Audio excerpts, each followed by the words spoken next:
watch ourselves on TV. Yeah.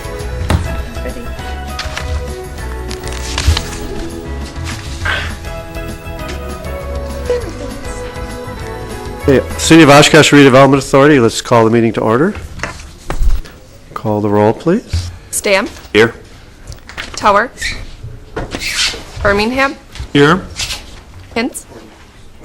Lasky. Here. Schneider. Felter. Here. I'm late, but I'm here. And Tower. Thank you. We've got a consent agenda, approve of minutes from September 17th. First, let's review those. Any amendments or changes? If not, I'll take a motion on the minutes. Second. In a second, all in favor say aye. Aye. And then secondly, I separate them because we have the audit from 2013 prepared by Schenk. Any questions or discussion on the audit in front of us? Or commentary from city staff or officials?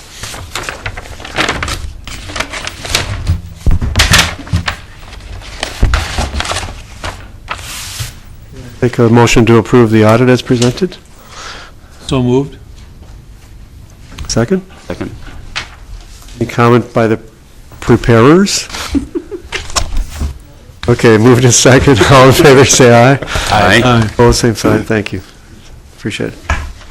New business, Resolution 14-18, site plan review. Approved plan development of Rivers 1.5, authorized submittal of Brownfields cleanup grant to Wisconsin Economic Development Corp. That's the Marion Road and Pearl Avenue redevelopment. I'll take a motion so we can discuss. I'd move 1418.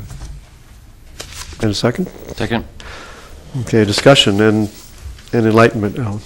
Little background, if you recall, this particular property was part of a package with what we called at the time Rivers 2, which is under construction out there.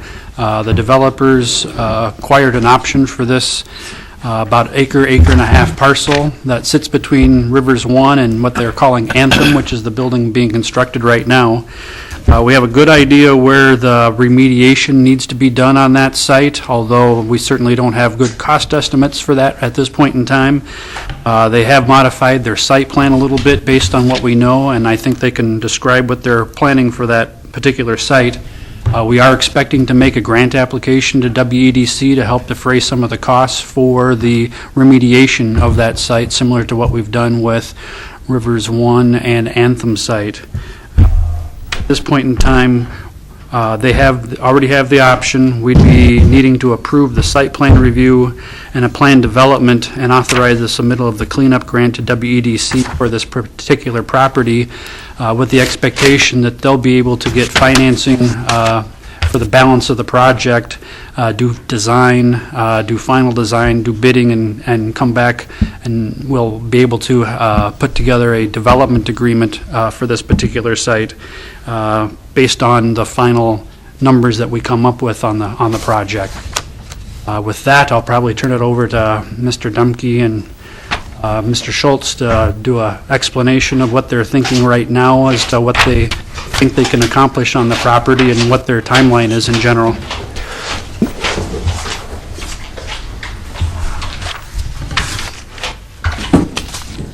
This is the site plan itself. If you remember correctly, when we first started looking at doing Anthem, this is the existing Rivers 1, which is this 55 and older project, and this is Anthem, which is under construction. We had to move Anthem down here because there's a big plume in here that's cost prohibitive to remediate. So that's kind of how this got shifted, which makes this site a bigger challenge even than the other two sites. So our thought process was, from meeting with the city, is originally they were talking about doing this as a park, and so what we're trying to do is incorporate both, possibly a little bit of a park as well as get another unit in here. So we're carving out this piece right here and make this a public right-of-way with a park, drinking fountain, maybe some sculptures and displays, with a walking path or a sidewalk here connecting Marion Road to the Riverwalk. So the goal would be to put up another 40 unit.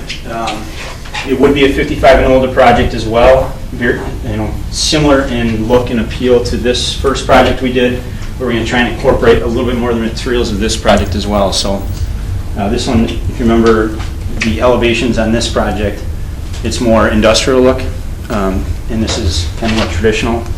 So this is a rendering of the building itself.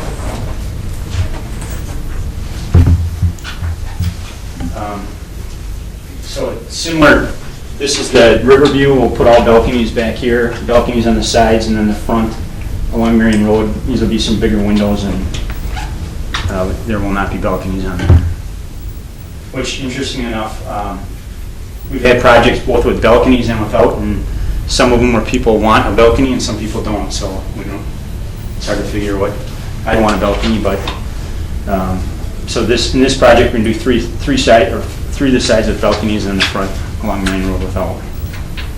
And timing wise, our goal would be to break ground early fall 2015. Guess I'm open for questions from there. I was surprised to see we could fit a building on there. I thought when we designed it, it was unbuildable. Well, it's a challenge. I mean, it's really only 1.2 acres of net usable land after we carve out this area for the park. I came up with some scenarios. A lot of times when I'm at Plan Commission or different meetings, everyone talks about restaurants and assessed values and all that. I mean, basically, our goal would be that the assessed value on this property would be around $1.5 million. And I looked up some other restaurants in the area. They sit on anywhere from 1.5 acres to 2 acres, and their assessed values are $700,000 to $900,000.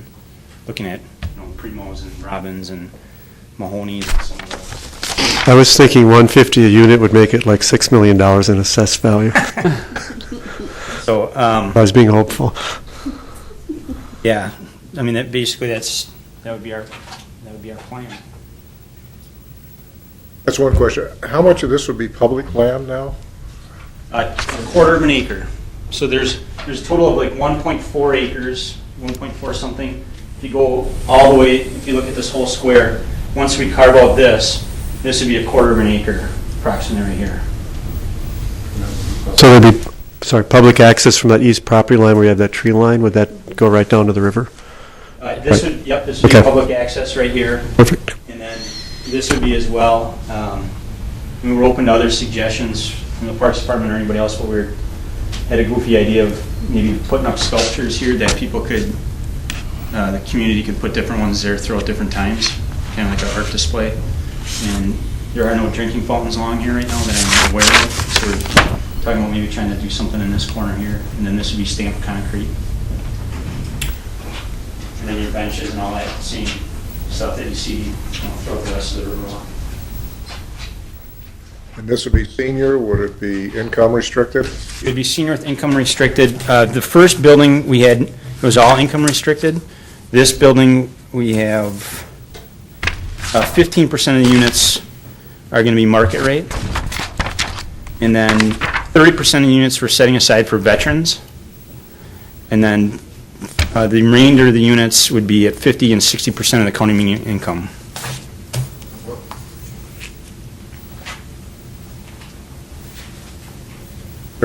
We're going to have a lot of, just think in terms of the bigger amount of the land that's down there. We're going to have 3 multi-unit living accommodations down there. Well, Just trying to think about the totality of the land down there on the mix. well, and, I mean, our goal, I feel like we have on the agenda the option on the other parcel too. If I can just jump on that real quick. So, I mean, the goal would be then to go, so then on this corner here is 2.6 acres. And in order for these projects to work, I mean, you need an added incentive to make the projects happen. And, I mean, this exact same project is going up, it's 70 units in Green Bay, and they got $3 million TIF to do 70 units on the river with underground parking.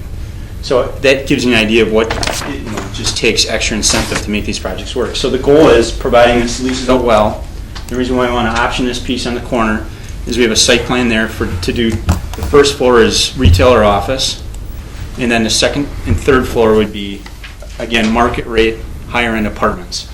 So these apartments here in Anthem, we're putting in granite countertops, stainless steel appliances, European cabinets. I mean, we're doing some really funky stuff that the city has not seen.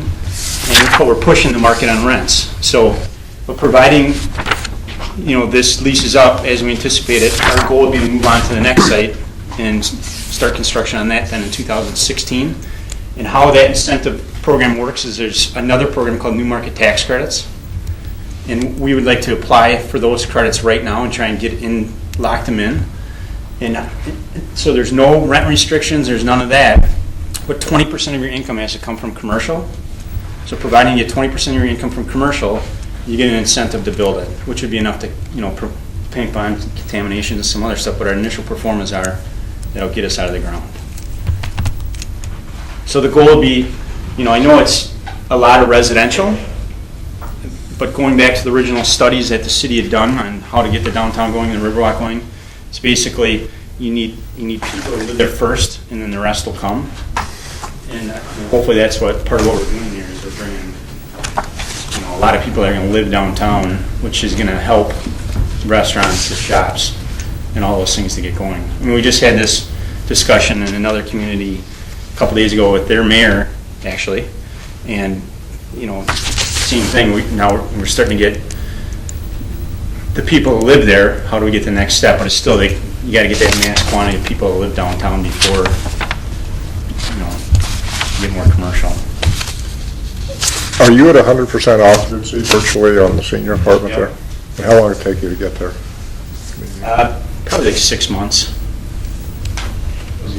Some of this sold, some of the other rivers too sold? Do you have that not leased out? We're not haven't actually started yet. Yeah, we haven't started leasing. We're just taking names. But our initial reaction is if we feel like it's going to go well, because we're getting a lot of calls. And when we talk about price and what we're offering, until people actually sign up, who knows? But at this point, we feel pretty good about it. Otherwise, that's why when we're spending just to get to this site plan review and try and apply for the New Market Tax Credits, it costs us a lot of money to do that. So we feel confident it'll work. But obviously, until this is up and leased, we don't want to take that next step.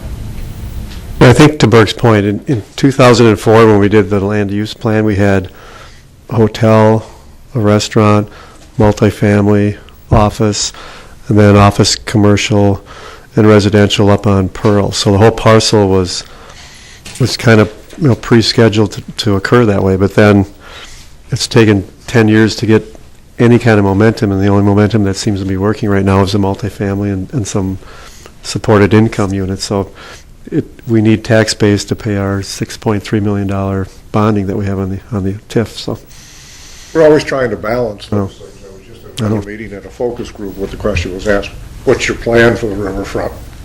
And do you really have a plan about where it's going to go? When we did that plan 10 years ago, we didn't have... I understand it. One of the things we've done because we kind of have to do them to get there. Now we're always trying to balance the two. How are we going to be coming with respect to our payments on the borrowing? How are we coming on the TIF? It doesn't have enough value right now to make its payments, so that's why we went through that process last year to donate from 7 to 21, which is be this one. However, if everything does develop the way we're expecting it to, it won't be very long that it actually will have a surplus. And as time goes by, based on the projections that we've been working on with Finance Department, it gets to be a pretty good sized surplus even after we pay for the lease revenue bonds that are factored into that. So I don't remember those numbers off the top of my head. Perhaps, is Tara still here? No. She was the one who was working on them, but it takes maybe somewhere in the range of 5 to 10 years, and we're actually finished off all the project costs. And we have, I'm going to say, $5 million surplus at that point. So, would you say your projected assessed value is on that, Andy? 1.5 million. 1.5. That consistent? Is that consistent with the plan? That's what we've put into we've plugged that into our future assumptions for TID 21. Still looks like it'll produce a surplus. Yes, only because in the short term, TID 7's made the donations to do the remediation. I recognize that. TIF 7 has made a number of donations. Yes. On long-term concerns. Speaking of which, I mean, the city's obligation to get these sold and developed, there's still, WEDC might be coming up with some grant funds, but the city's CIP, we're programming hundreds of thousands of dollars to contribute to the remediation for this site as well as the site there at Jackson. So that's hundreds of thousands of dollars of remediation that would still have to happen, which if we didn't do, I don't believe Mr. Dumke or Mr. Schultz could do the project. Andy, that does, I mean, less than 40,000 per unit does seem a little light on tax assessed value. Just making a comment, I'm not. It's based on the income approach, so. Understand. And we did guarantee it, Darlene, if you can help me out with this. $5.2 million. $5.2 million tax assessment on this one as part of the project. You know, there's just not as much land there as everyone's perception is too of the original plans that were done. I mean, even the parcel in the corner is 2.6 acres. So, I mean, you'd have to go underground with 3 stories of parking in order to get anything significant on there, the original plans. And the water table is 3 feet under the ground. And I mean, it's just some of the original plans that I'd seen just weren't, at least for sure in today's market in Oshkosh, Wisconsin, they're not viable. Thank you. Anything else? Questions for Andy? Thanks. Any other questions about the project? We've got a motion and a second. Clerk, please call the roll. Stam? Aye. Tower? Aye. Birmingham? Aye. Lasky? Aye. Belter? Aye. Resolution 14-19. Approve option to purchase parcel J, corner of Jackson Street and Marion Road. Need a motion? I'll vote 14-19. I'll second. Motion and a second. Discussion, Alan? Yes, this is the 2.6 acre piece that Mr. Dumke was talking about, just to the east of the Anthem project that goes to Jackson. In your packet, you should have a basic concept of a site plan for that 2.6 acres. We call it parcel J. There's a lot of pieces that he has to put together for the new market tax credits. My expectation, well, he has to show in his application that he has control of the property. There's a lot of research we actually need to do regarding this particular plan and the potential for remediation and excavation for that project. So there's a lot of things that still would need to have to happen, but it's been our experience that unless the developer has an option, they're unwilling to spend the tens of thousands of dollars to do research to come up with the answers to those basic questions. Once we have those answers, we can put together a site plan that actually would work not only for the city but for DNR and the applicant. We need a plan development and again a development agreement regarding this particular project, because at this point in time we don't know what the scope of our requirements for the project, and I think Mr. Dumke's asking for the option so that he can at least show the new market tax credit application that he has control. Doesn't mean we're locked into this, because we still have to approve a site plan and a plan development and a development agreement, and we have to budget and funds for the capital improvements to remediate the site. So there's a lot of steps still to go. So this is similar to the bank project that's doing its due diligence right now, and I think Mr. Dumke's ideas with the mixed-use commercial residential is about the best we're going to get in this particular market. So that's why recommending that the RDA enter into an option with all those conditions for future approvals. Do we know the condition of the soil? Do we have good dirt there? I mean, it's Better than Rivers. yeah. I mean, it's all contaminated, and it's all has to be built on geopiers that we know. Okay, it does. But as far as we know, there's none of those plumes that is really toxic. But like Rivers 1, we ran into a bunch of stuff that we didn't know about, and then so far in Anthem we've been pretty lucky. So sometimes till you get into it, you don't really know the extent of it. How deep do you have to dig to put piers in?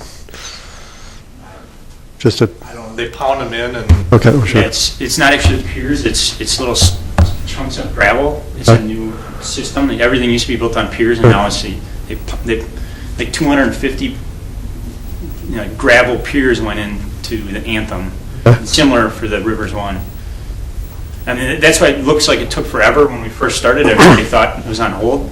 We spent months just putting in those piers, so it's a long process.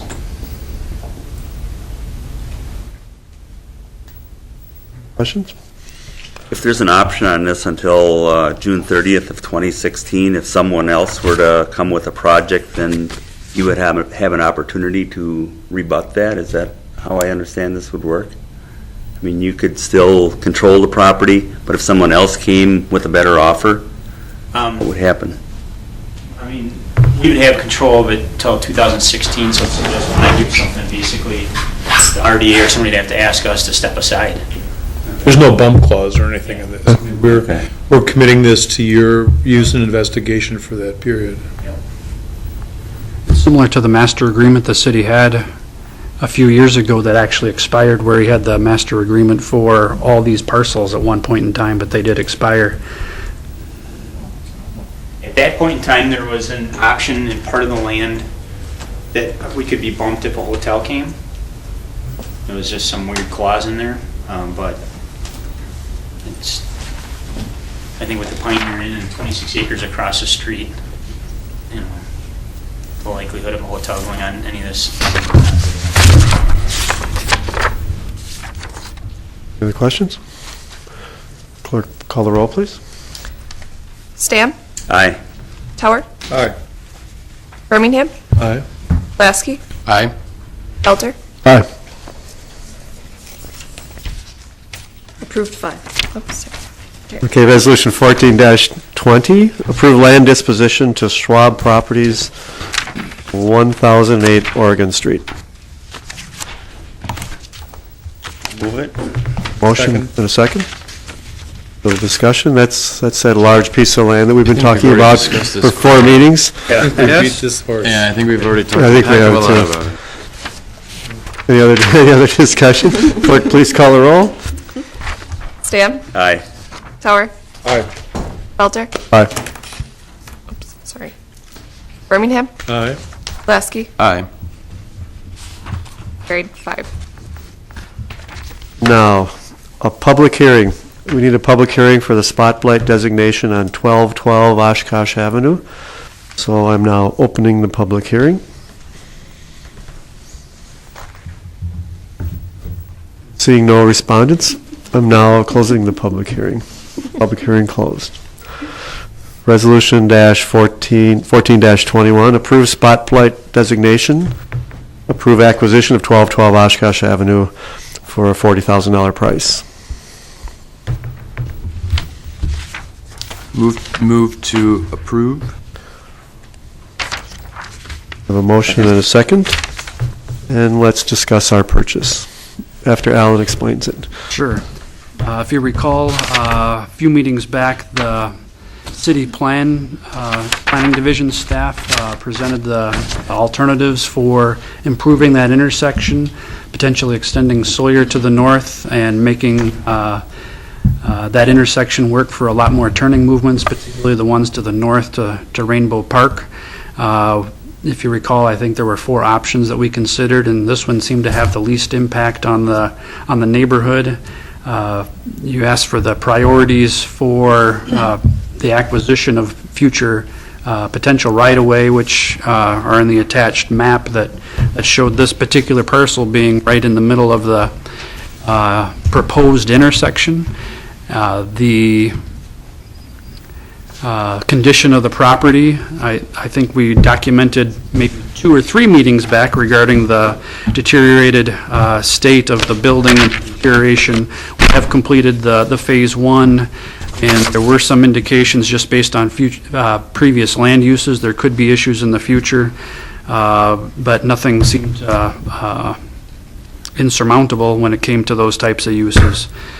So based on the willingness of the seller who approached the city and the RDA for this purchase and relocation, we thought this would be the the lowest possible cost that we could incur by acquiring this property now for a future redevelopment to that intersection. And the blight elimination funds are available to acquire this property in 2014. I have a question.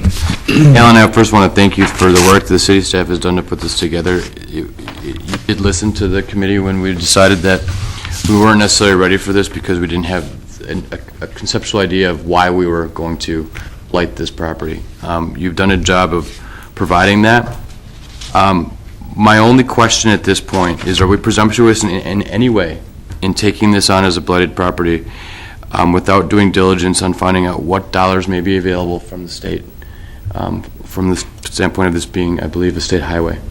I can tell you there's nothing in the state budget for the next 5 years in their CIP, so I expect it's going to be 10, 20 years down the road before we could actually do this project for this intersection. Maybe I'm being pessimistic, but I don't see it in the next 5 years, and I don't see a whole lot of potential to accelerate that within the next 5 years. And we can be patient when it comes to acquiring the other properties in that immediate area, but we've got to start when, from my perspective, we should start when there's an interested seller and the conditions have made the purchase as low as possible, I think, when it comes to the city's blighting and acquisition of the property.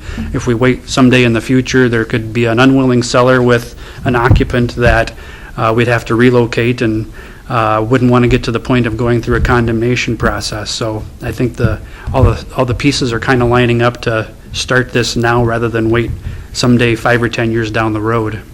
Is the intention to immediately raise the property? It would be as soon as we could. Immediately is kind of a moving term. Sometime in the next year or two, as long as we could line up either city staff or a contractor when we have the funds available. Are the funds currently available to raise? The funds are available to raise. I don't believe, do we have enough to raise it this year? Not this year, well, the year's But almost over, but there would be. enough in 2015. 2015 CIP for. Thank you. So our intent is to acquire 1208 and 1216 when available or if the opportunity presents itself, Yes, but no real timeline. correct. I think we could squeeze the road between those two buildings, but Wouldn't be any different than the intersection is now.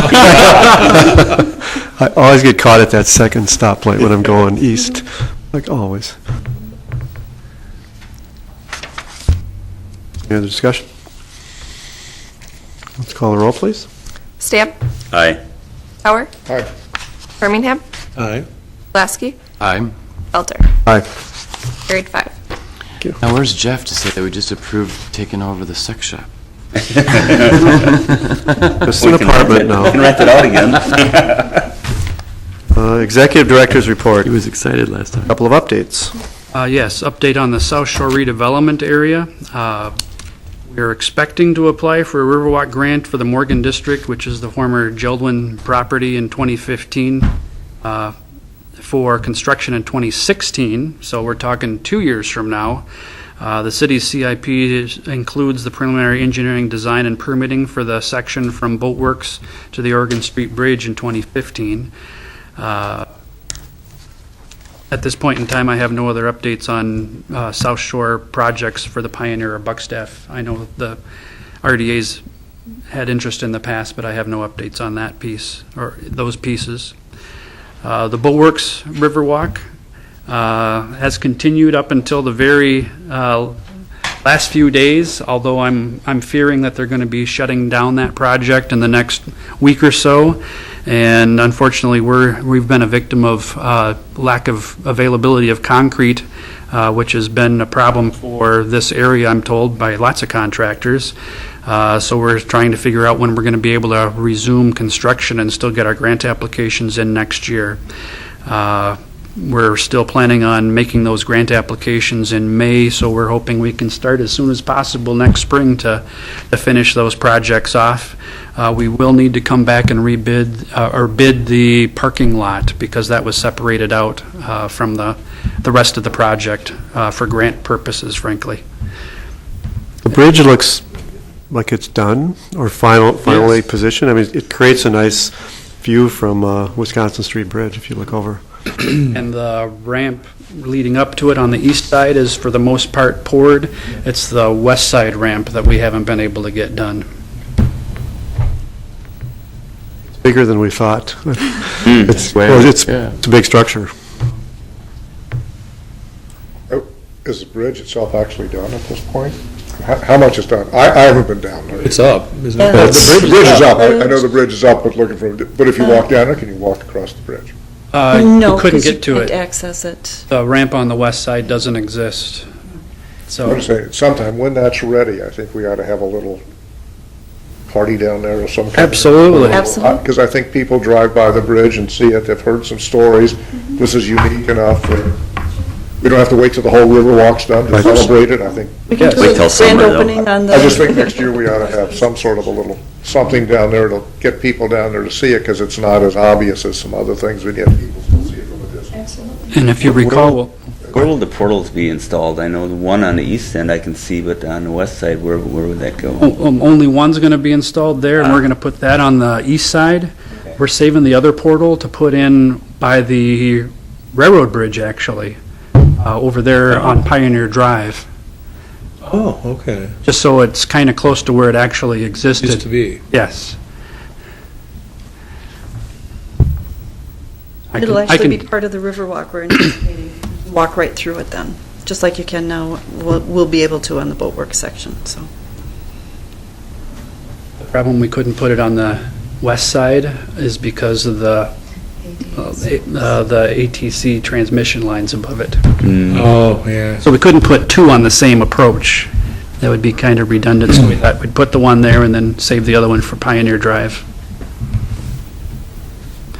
And if you recall, the DNR gave us an additional $363,000 to put in the bathroom and park shelter and a parking lot and a canoe and kayak launch. So I'm expecting those to all be installed next spring, so that we'll be able to celebrate the creation of all those pieces. I think we just, actively bring people down there, not wait till the end of everything. But if those pieces are done, I just think we ought to celebrate and get a little publicity on it, because it's pretty unique and pretty neat. Yes. I got a question. I can appreciate that the Pioneer maybe doesn't have too much of an update, but Buck's staff, there's nothing to share? I have nothing to share. Would Ms. Attorney Lawrenson be able to share anything? We are in discovery. Okay. We had an exchange of settlement proposals that did not go forward, and so we're proceeding with discovery. Thank you. And you'll be done by, By the time all the windows are broken. First layer, almost all those windows are broken. yes. And then the Geldwin parcel east of Oregon Street, staff is beginning work on the final design. That goes from the Oregon Street Bridge east to the Dockside Tavern. And DNR has issued the permits, and we plan to bid this in the spring of 2015, and it's still completed in the 2015. And the city council will actually be reviewing and hopefully approving the engineering contract to do the final design, bidding, and construction observation for that project. The meeting next Tuesday for city council. Hopefully that'll be on schedule. That one was another one that DNR gave us $953,000 towards, so we're trying to keep on schedule because DNR seems to like these projects, so we want to give them one every year. Or more. On that eastern one, once you get to Dockside, then what happens? Is there a fence? I mean, do you have to walk through their sort of patio area? Is there? We're going to have to try and meet the grade of Dockside at this point until negotiations with those owners more to the east can be accomplished. So But the easement's between their patio and the river, so the easement, We don't have that easement don't have yet. any. So So that's why we're only- ours has to end at the Geldwin property line where they donated that land. right. Anything that happens east of that is going to be the Dockside Tavern who's going to have to install that at this point in time, which I think will be on a temporary basis because the next 2 years, we're going to be working on the other pieces of Geldwin to finish that piece off. Do we have easements through Sweetwater? No, we do not. Theoretically, could this play out to round the back way and then go back into the bridge? We've explored various alternatives to go around that because there are some perceived conflicts between the marina operations and people on a river walk, and we haven't figured those out completely yet, and I think that's one reason they're a little reluctant to grant us any kind of easement at this point in time. So we have started exploring those alternatives. There's a marina for sale if we want to relocate one.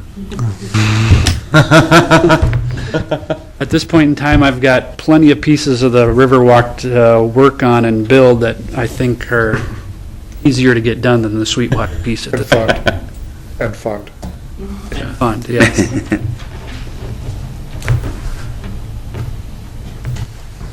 That's all I have. Anything else for the good of the order? No, Mr. Chairman. Take a motion to adjourn. So moved. Second? Second? Adjourn. Thank you.